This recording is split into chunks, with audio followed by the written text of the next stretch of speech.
Bismillahirrahmanirrahim. Assalamualaikum warahmatullahi wabarakatuh. Ahlan wa sahlan. Jumpa dengan saya Cahya Buana dalam pembelajaran nahwu dan aplikasinya di dalam kalimat. Baiklah, pada pertemuan kali ini, insya Allah kita akan belajar mengenal struktur inna dan saudari-saudarinya dalam bahasa Arab, atau yang kita kenal dengan istilah jumlatu inna atau inna wa akhwatuha. Kalimat inna, pola kalimat inna dan juga saudari-saudarinya. Saya menerjemahkannya menggunakan saudari itu karena dari kata akhwat, jama dari ukhtun. Ukhtun itu saudara perempuan, saudari ya.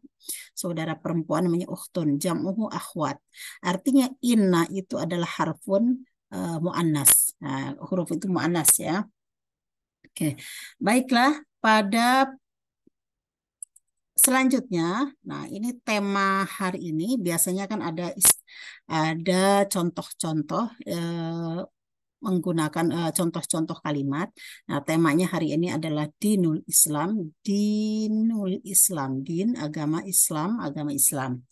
Oke, kita lanjut. Seperti biasanya, pembelajaran ini akan menggunakan metode pertama adalah qawaid. Otomatis kita akan mempelajari tentang kaidah-kaidah yang terkait dengan inna wa akhwatuha.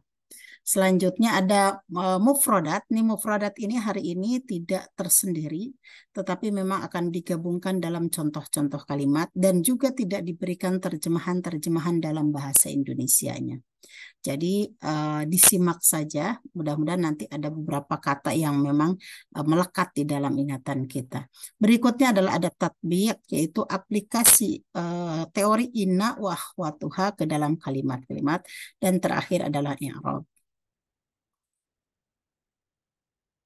Oke, nah sebelum kita memulai pada aplikasi inna wa akhwatuha dalam kalimat, ada hal-hal yang perlu diketahui dalam kaidah inna wa akhwatuha itu sendiri. Itu nomor satunya, inna wa akhwatuha atau inna dan akhwatnya atau inna dan saudari-saudirinya itu adalah huruf, ya, huruf. Bukan kata kerja, bukan fi'il. Kalau kana yang sudah dipelajari sebelumnya, kana itu adalah fi'il, kata kerja.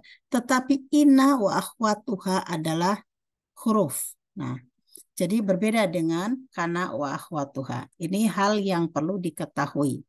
Pertama. Dan kedua, saudarinya inna, nah saudara-saudaranya inna itu ada berapa? Itu ada 5. Yang pertama, jadi selain Ina ya, Ina itu ke 1, berarti selain Ina ada saudara lainnya. Saudara lainnya di sini saya lihat 1, 2, 3, 4, 5. Artinya saudarinya Ina itu ada 5. Pertama adalah Anna. Nah, Anna ini apa sih fungsinya Anna? Anna ini adalah disebut dengan litakid. Nah, takkid itu adalah akada yu'akidu, menegaskan. Takkid artinya fungsinya ana adalah penegas, jadi menegaskan. Di dalam bahasa Indonesia, ana diartikan dengan umumnya diartikan dengan bahwa. Bahwa ya, nanti akan tampak pada kalimat. Lalu yang kedua, saudarinya inna itu adalah lakinna. Lakinna, nah itu adalah lil istidrok. Nah, istidrok itu apa sih? Istidrok itu susulan. Nah, menyusul artinya yaitu kata yang digunakan untuk mengoreksi. Ini begini akan tetapi. Nah itu adalah istidrok, untuk menyusul, artinya mengoreksi kata yang sebelumnya lalu dikoreksi dengan kalimat sebelumnya. Ya. Jadi dengan kata lakinna. Nah, dalam bahasa Indonesia artinya lakinna adalah tetapi. Jadi ingat ya, anna adalah bahwa, lakinna adalah tetapi. Lalu huruf yang ketiga, saudarinya inna adalah ka'anna. Ka'anna itu adalah disebut dalam bahasa Arab adalah harfun litashbih. Tasbih, bukan tasbih. Kalau tasbih itu adalah untuk menyucikan atau menyucikan ya. Tapi tasbih adalah menyerupakan, seperti. Jadi bahasa Indonesianya itu seperti, seakan-akan. Jadi ada 2, seakan-akan atau seperti. Namanya ka'anna. ka'anna. Itu adalah harfun litashbih. Selanjutnya huruf yang keempat adalah saudarinya yang keempat adalah la'alla. La'alla ini digunakan untuk litaraji. Litaraji itu untuk mengharapkan sesuatu yang mungkin terjadi. Ya, la'alla adalah huruf yang digunakan untuk mengharapkan sesuatu yang mungkin terjadi. Terjemahan ke dalam bahasa Indonesia adalah semoga. Nah, dan yang terakhir adalah kata laita. Laita. Tadi la'alla, kedua adalah laita. Nah, kalau la'alla litaraji mengharapkan sesuatu yang mungkin terjadinya, adapun sedangkan laita adalah litamanni. Tamanni itu kayak berangan-angan, berandai-andai. Bahasa Indonesianya adalah berandai-andai. Tamanni, tamanna sebenarnya, tapi banyak sekarang itu adalah digunakan atamanna, itu berharap gitu ya, berharap, berandai-andai. Nah, laita ini penerjemahan ke dalam bahasa Indonesia itu tetap adalah sebagai semoga. Tulis tamani ini. Ya, jadi semoga. Jadi tidak ada semoga, tapi nanti akan terlihat pada penggunaan kalimatnya. Jadi pada konteks kalimatnya. Kita lanjutkan. Hal lain yang perlu diperhatikan dalam ina dan akhwatnya dan saudarinya itu adalah dalam kaidah inna wa akhwatuha, fungsinya adalah tansibul isma, menasabkan isim, wa tarfa'ul khobar, dan merafakkan khobar. Nah, kita bandingkan dengan di bawahnya ya. Sedangkan kana wa akhwatuha yang sudah dipelajarin sebelumnya pada pertemuan ke-10, kana wa akhwatuha itu fungsinya adalah tarfa'ul isma. Perhatikan di atas, inna wa akhwatuha tansibul isma, yaitu menasobkan isim. Menasobkan itu biasanya apa? Kalau dalam harokat ya pakai fathah A. Kalau tarfa'u berarti U. Nah, jadi kalau kana subjeknya itu dirofakan, lalu predikatnya khobarnya dinasobkan. Lalu inna wa akhwatuha kebalikannya, yaitu isimnya atau mubtada isimnya atau subjeknya itu dinasobkan, sedangkan predikatnya atau khobarnya adalah dirofakan. Kita akan lihat perbandingan ini pada kalimat berikutnya. Nah, ada hal lagi yang keempat yang perlu diperhatikan oleh para pembelajar nahwu, bahwa ada nama lain dari inna wa akhwatuha itu disebut dengan inna wa akhwatuha tusamma aidon bil huruf an-nasikhah. Inna dan akhwatnya itu dinamakan juga dengan huruf-huruf nasikh. Apa yang dimaksud dengan huruf nasikh? Nah, di bawah ada penjelasan. Waktu sama inna wa akhwatuha itu dinamakan bil huruf an-nasikhah, dengan huruf-huruf nasikh. Nah, nasikh itu adalah pembatal, penghapus, pengubah. Jadi itu nasikh ya. Li'annaha, karena huruf-huruf nasikh itu tansahu amalal jumlah al-ismiyah. Dia akan menasakh atau membatalkan pekerjaan atau fungsinya jumlah ismiyah. Masih ingat mungkin ya, dengan jumlah ismiyah ada mubtada, ada khobar. Mubtadanya marfu, khobarnya marfu. Tapi seperti juga dengan kana, nah, karena mengubah, maka disebut af'al an-nasikhah, kata kerja yang menasakh atau membatalkan fungsinya jumlah ismiyah, mengubah fungsinya. Sekarang huruf an-nasikhah juga sama. Dia menasakh, membatalkan atau menghapuskan fungsi dari jumlah ismiyah. Kalau mubtada asalnya adalah marfu'un, mubtada marfu, khobarnya marfu, tetapi dalam inna berubah menjadi ismu inna, mubtadanya menjadi namanya ismu inna, dan itu adalah mansub, artinya dinasakh fungsi atau pekerjaannya mubtada itu dengan inna wa akhwatuha. Jadi tansahu yang pertama adalah tansahu amal jumlah al-ismiyah. Jadi pekerjaan fungsinya inna wa akhwatuha itu mengubah atau membatalkan fungsi dari jumlah ismiyah, wa tughayyiru maknaha, lalu kemudian mengubah maknanya. Nah, lalu selanjutnya fatansibul mubtada, lalu mubtadanya dinasobkan, wa takunu ismaha, dan kemudian namanya menjadi isim inna, wa tarfa'u khobaroha, dan kemudian merafa'kan predikatnya, khobarnya, merupakan khobar mubtada, wa takunu khobarhu, dan menjadi khobar, wa tarfa'u khobarhu ya, wa takunu khobarhu, dan menjadi khobar inna wa akhwatuha. Selanjutnya, kita akan mencoba membandingkan. Kita bandingkan perubahan-perubahannya seperti apa agar tampak bagaimana pertemuan jumlah ismiyah, mubtada dan khobar, lalu jumlah kana, pola kalimat menggunakan kana, lalu jumlah tu inna, pola kalimat menggunakan inna. Nah, sekarang jumlah ismiyah itu pola kalimat yang diawali dengan isim. Masih ingat ya, pada pertemuan yang sebelum-sebelumnya itu ada mubtada dan khobar. Contohnya, ini agar mudah, saya memberikan contoh yang sama. Yang sama dengan memberikan contoh yang sama. Perhatikan contoh yang pertama, ini adalah menggunakan pola kalimat ismiyah. Ya, jumlah ismiyah. Contohnya, al-islamu, Islam itu dinut tauhidi. Din tadi agama, tauhidi adalah tauhid, agama monoteis. Jadi yang satu esa, ya, agama yang monoteis atau esa ya. Al-Islamu, Islamu itu mubtada. Masih ingat ya, isim di awal kalimat. Kemudian pasti harus diberikan harokat marfu'un. Al-Islamu. Al-Islamu mubtada. Marfu'un al-Islamu.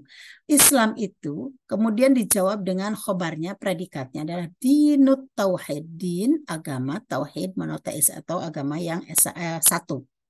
Yang beriman pada Tuhan yang satu, yang esa. Oke.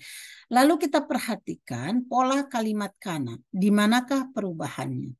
Ketika masuknya kana al-Islamu. Nah, ini adalah mubtadanya, tetap harokatnya menjadi Islamu marfu'un. Oke. Lalu, tapi kemudian khobarnya merubah kanal Islamu dinat tauhidi. Asalnya dinu menjadi dinat tauhid. Ini di dalam kana. Di dalam kana itu mengubah khobar yang asalnya marfu menjadi mansub. Sehingga kana ini disebut dengan al-af'al an-nasikhah, yaitu kata kerja yang menasah atau membatalkan atau mengubah fungsinya jumlah ismiyah. Oke, kelihatan ya. Lalu sekarang kita masukkan inna ke dalam pola kalimat yang sama. Kita masukkan inna. Ketika kanal Islamu masuknya inna menjadi innal islama. Innal Islam. Inna artinya sesungguhnya, maka disebut dengan takkid. Tetapi terkadang tidak diartikan kata inna itu. Tapi yang paling jelas takkid, menegaskan. Jadi innal Islam, sesungguhnya Islam itu dinut tauhidi, yaitu agama tauhid, agama monoteis. Kemudian dinu sekarang kebalikannya. Nah, namanya inna, kalau kana adalah isim kana, dina adalah khobar kana. Di dalam inna, nama mubtada ini menjadi ismu inna, isimnya inna atau subjeknya. Lalu dinut tauhid khobarnya inna. Sekarang jadi diingat-ingat saja, ini adalah lawan kata. Satu pola kalimat ini kemudian menjadi 3 bentuk kalimat. Yaitu al-Islamu dinut tauhid, itu adalah kalimat yang aslinya yang terdiri dari jumlah ismiyah, yaitu al-Islamu mubtada, dinu khobarnya, dinu tauhid adalah khobarnya. Dinu sebenarnya khobarnya hanya satu di kata dinu, tetapi tauhid itu adalah rangkaian atau mudhofun ilaih, bagian dari dinnya itu sendiri. Lalu berubah menjadi kanal Islamu dinat tauhid, khobarnya menjadi mansub, sedangkan di innal Islama yang asalnya Islamu menjadi Islama, dinnya tetap menjadi dinu tauhid. Islama adalah isimnya inna, din itu adalah khabarnya inna. Oke, kita masuk ke dalam contoh berikutnya.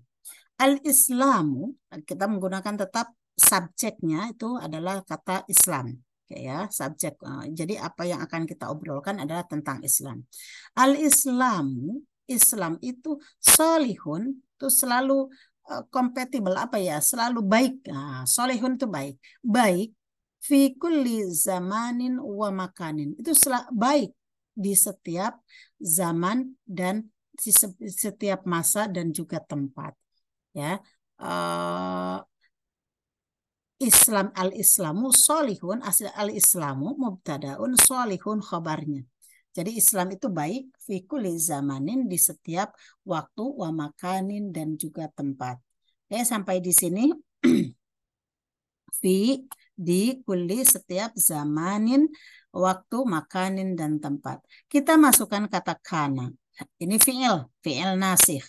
Kanal Islamu solihan. Yang aslinya solihun menjadi solihan. Tapi artinya apa? Berubah enggak? Islam itu adalah agama yang baik di setiap waktu dan juga tempat. Tidak ada perubahan. Tetapi kemudian masuk innal islama solihun, innal islama solihun fi kulli zamanin wa makanin. Islam itu baik di setiap waktu dan setiap masa, setiap zaman, dan juga setiap tempat. Oke, di sini bisa kita berikan contoh ketiga. Ini adalah jumlah ismiyahnya. Al-lughatu, ini adalah mubtada'nya. Jadi kalimat yang subjek utamanya adalah lughatu. Kita akan membahas tentang bahasa disandingkan dengan Arabia. Jadi bahasa Arab. Bukan Arabia, bukan khabar dari al-lughatu. Tetapi al-lughatu al-arabiyatu. Itu satu rangkaian kata. Namanya na'at man'ut ya. Strukturnya al-lughatu al-arabiyatu. Bahasa Arab itu. Nah, khobarnya mana? Muhimmatun, itu penting fi hayatil muslimi, dalam kehidupan seorang muslim, orang umat Islam. Saya masukkan kata kana. Kana yang aslinya adalah fi'il. Karena dia fi'il, maka ada taknis, ada huwahya, wahumahum, hiyahuma, jadi domirnya. Karena al-lughah adalah mu'annas, maka kanats, maka asalnya kana menjadi kanats, ditambahin penciri mu'annasnya. Penciri, bukan perempuan ya, mu'annas ya, ciri-cirinya. Kanats al-lughatu al-arabiyatu, tidak ada perubahan karena memang isimnya adalah sama dengan mubtada harokatnya. Perhatikan kata muhimmatan. Ada tasydid dia, muhimmatan, penting. Jadi bahasa Arab itu penting di dalam kehidupan muslim. Tidak ada perubahan secara makna di sini. Tetapi kemudian masuklah kanat, sebenarnya adalah sebagai penegas. Penegas di sini. Lalu kita bandingkan dengan inna. Masuknya inna. Kanatil lughatul arabiyyatu menjadi innal lughatal arabiyyata muhimmatun fi hayatil muslim. Jadi ini perubahannya sebenarnya sangat simpel sekali. Bisa dibandingkan satu sama lain ketiga pola ini. Nah, terakhir contohnya adalah al-masjidu, subjek utamanya, mubtadanya adalah masjid. Kita membahas tentang topik utama adalah masjid. Masjid dijelasin oleh apa? Maka nula ibadati, sebagai tempat ibadah lil muslimin, bagi umat Islam. Ini adalah pola kalimat yang asli dari jumlah ismiyah. Al-masjidu mubtadaun, makanu khobar, dirangkai dengan dia mudhof, dirangkai dengan al-ibadah. Maka nula ibadati, tempat ibadah lil muslimin, bagi umat Islam. Lalu masuk kanal masjidu makanal ibadati lil muslimin. Lalu kita masukkan innal masjida makanul ibadati lil muslimin. Jadi tempat ibadah bagi umat. Insya Allah ini mudah ya dipelajari ini. Kita tadi ada saudari-saudarinya itu ada 5. Nah, kita sekarang nggak lagi menggunakan ina, kita akan memberikan contoh tentang saudari-saudarinya yang 5. Contoh yang pertama, kita akan menggunakan kata anna. Anna. Apa maksudnya anna? Tadi sudah disebutkan, yaitu bahwa.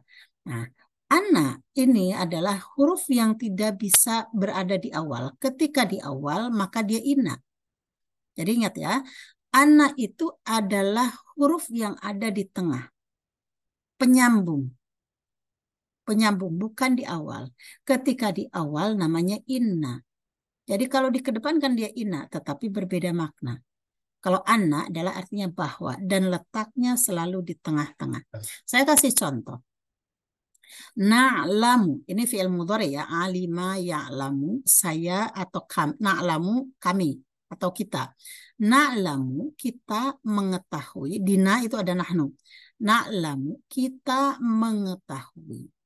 Anna bahwasanya annallaha ta'ala bahwasanya Allah Subhanahu wa taala khaliqu kulli syai'in adalah pencipta segala sesuatu.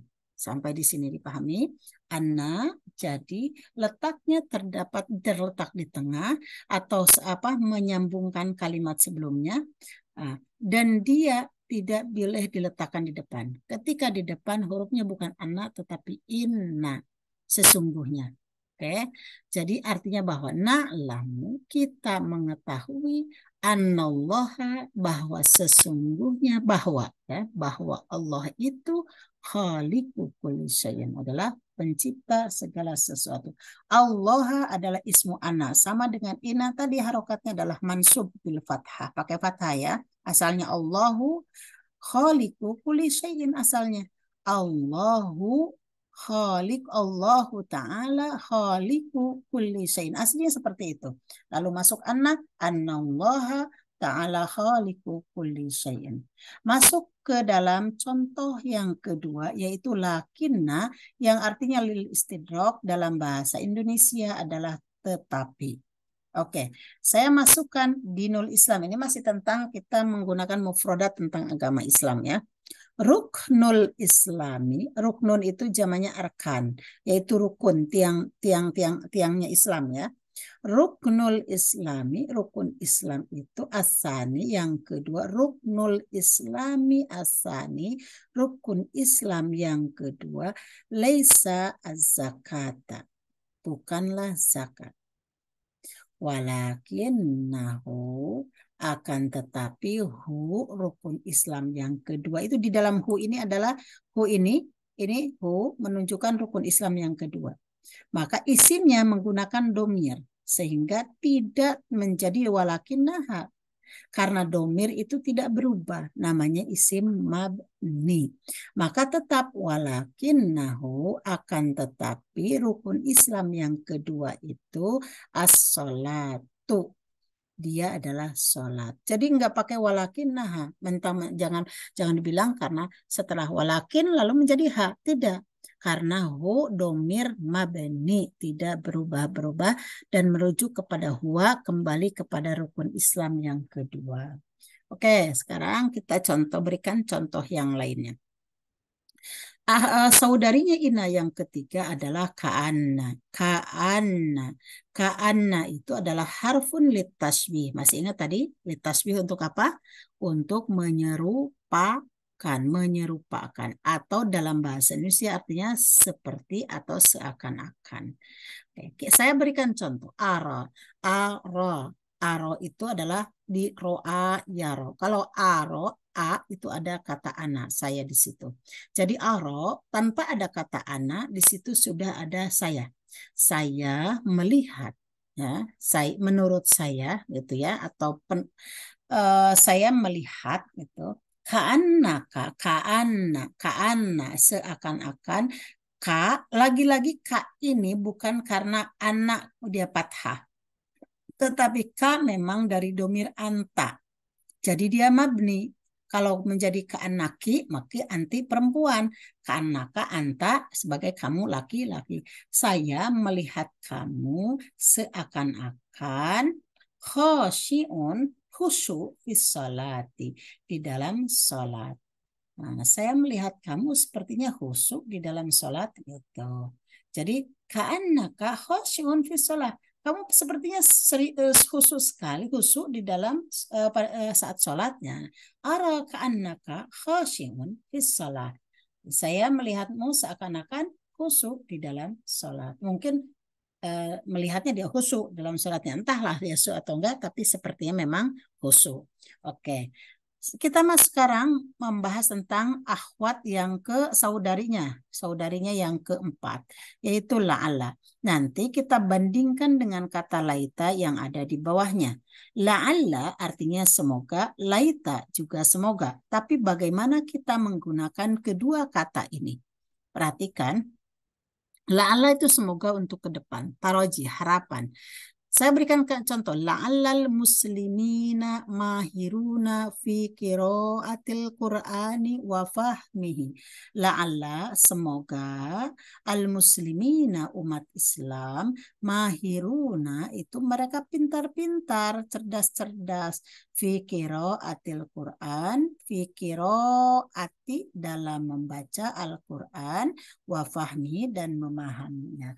Lah, kok sekarang muslimin, kok nggak muslimah?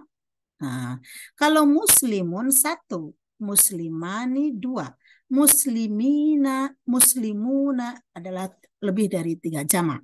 Nah, bagaimana ketika jamak atau misalkan menggunakan ya muslimaini 2 orang?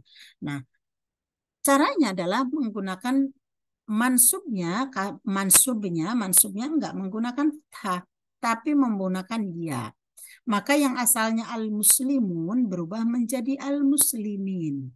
Al-muslimun berubah menjadi al-muslimin. Waw diubah menjadi ya ketika dalam kondisi mansub.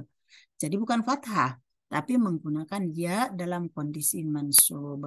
La'alla semoga umat Islam al-muslimin, kaum muslimin itu mahirun. Nah, ini khobarnya adalah dhammah marfu. Marfu dengan apa? Menggunakan waw, bukan menjadi harokat dhammah.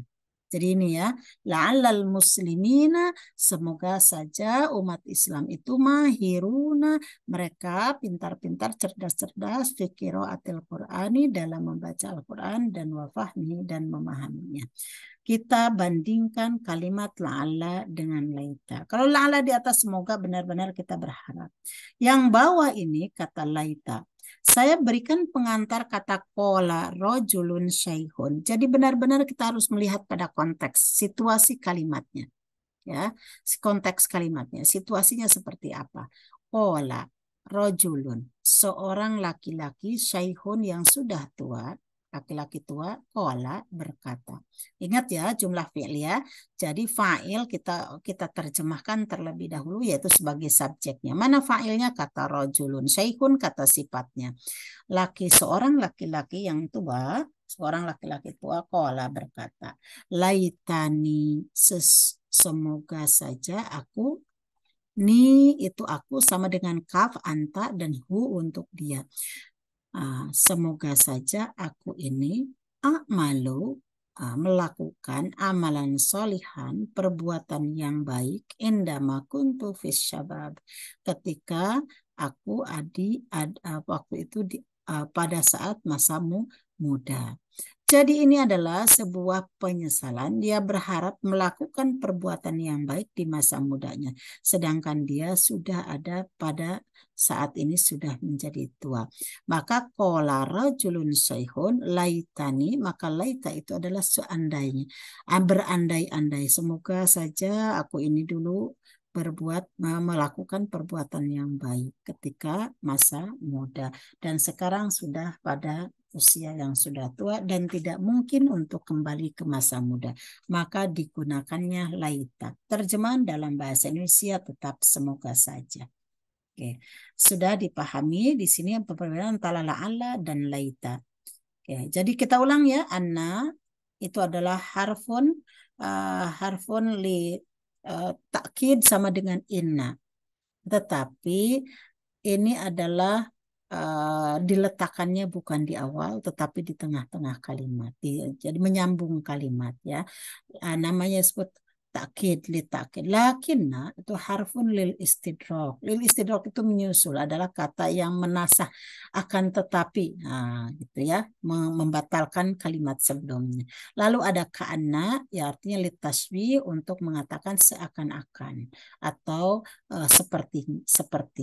La'alla adalah harfun li taraji, untuk berharap ke depan, sedangkan laita harfun litamani, yaitu berharap sesuatu yang tidak mungkin terjadi lagi atau mustahil atau mungkin bisa dilakukan tetapi sangat sulit untuk meraihnya. Begitu. Oke, kita lanjutkan kepada i'rabul jumlah. Kita berusaha untuk mengi'rab sedikit-sedikit tentang kalimat ini. Saya ambil satu contoh yang paling mudah saja dari inna al-lughatal arabiyyata muhimmatun fi hayatil muslim. Oke, kita i'rab ya, belajar mengi'rab inna harfun nasikhun. Inna itu adalah huruf nasah yang membatalkan fungsinya apa? Yang membatalkan pekerjaan mubtada jumlah ismiyah, mubtada khabar. Mabniun alal fathih. Mabniun itu selalu tetap hurufnya inna, tidak ada ini, tidak ada inu. Jadi tetap aja na. Nah, makanya disebut dengan mabniun, begitu-begitu aja. Tetap alal fathih. Tetap di atasnya itu ada fathah. Wahia dan huruf inna tansibul isma menasabkan, yaitu a tadi inna lugota, wa tarfa'ul khobar dan merofakkan khobar, yaitu muhimmatun. Jangan dijawab dengan inna lugota mana khobarnya al-arabiyah, tak bukan, karena al-lugha al-arabiyah itu satu paket, tidak bisa dipisahkan. Maka yang menjelaskannya adalah kata muhimmatun. Al-lugota, sekarang masuk ke i'rab al-lughata. Al-lughata ismu inna. Jadi dia adalah subjeknya inna, isim inna. Mansubun, dia mansub. Mansubnya dengan apa? Walamatun nasbihi, ciri-ciri nasabnya itu fathatun dohiratun. Itu fathah yang memang jelas terlihat. Al-lughata, terlihat jelas. Fi akhiri, di dalam kata al-lughata ini. Jelas ya. Lalu aduh, kenapa ini 8? Allah. Jadi kita hapuskan ya. Al-lughatal arabiyyata ini menghapus apa? Mencopas yang sebelumnya. Kita abaikan kata Allah ini. Al-arabiyyata, al-lughatal arabiyyata. Nah, arabiyyata itu kenapa tak? Karena dia na'tun, kata sifat dari al-lughata, dari gota. Jadi mengikuti. Jadi bahasa Arab. Al-lughata al-arabiyyata na'tun mansubun. Sama-sama karena namanya kata sifat, dia akan mengikuti apa? Akan mengikuti kepada yang disifatinya. Maka al-arabiyata, al-arabiyata itu mana tadinya? Salah ini. Ini. Oke. Kita ulang. Nah, al-arabiyata itu adalah kata sifat yang mengikuti kepada mausufnya. Al-lughata al-arabiyata. Nah, sekarang muhimmatun itu khobar. Nah, ini predikat yang menjelaskan kepada bahasa Arab itu dijawab dengan muhimmatun. Penting. Nah, khobar anna, khobar anna. Jadi, dia adalah predikat dari, khobar inna, predikat dari inna. Oke, salah ini. Khobar inna marfu'un. Nah, marfu'un khobar inna, ya ini adalah inna. Kita langsung betulkan saja.